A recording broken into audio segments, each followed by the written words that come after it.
The biggest spy swap since the end of the Cold War appears to have taken place in Vienna.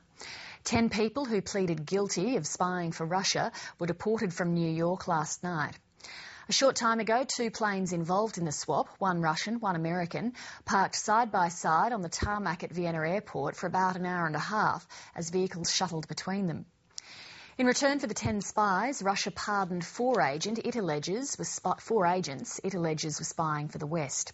The ABC's Moscow correspondent Norman Hermont reports. It's been a quarter of a century since the world has seen a spy swap like this. After pleading guilty to acting as illegal agents in the U.S., it's believed the Russian spies are on their way to Moscow. Some, or perhaps all, were on this jet that landed in Vienna. It parked on the tarmac next to a Russian airliner. Media reports say the Russian agents are expected to arrive in Moscow later today. Earlier, as their every move was followed in New York, President Dmitry Medvedev pardoned 4 convicted spies in Russia.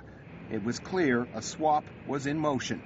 One of those released by Russia is military researcher Igor Sutyagin, who was jailed in 2004. The U.S. has always maintained that he wasn't an American agent. We deny that he's a spy. The 10 Russian agents who appeared in court in New York all agreed to be deported from the U.S.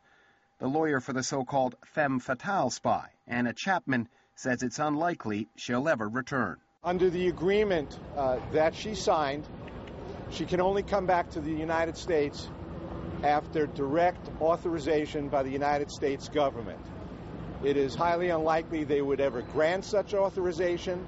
It's clear Moscow wanted this deal to happen quickly. The lawyer for Peruvian-born Vicky Pelaez says her family was offered money and housing to convince her to agree to plead guilty. The promises made by the Russian government to my client were $2,000 pension for life, wherever she travels, that she can go to Russia, and upon arriving in Russia, she can leave and go to any country in the world. In this case, she's going to Peru. Well, she can't go to the U.S., and that was the agreement. Russia's foreign ministry says this exchange is taking place in the context of improved U.S.-Russian relations. But in intelligence circles here, this is seen as a black day.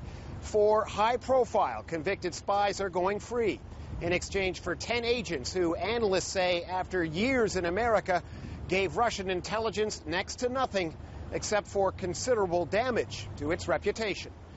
Norman Hermont, Laidline.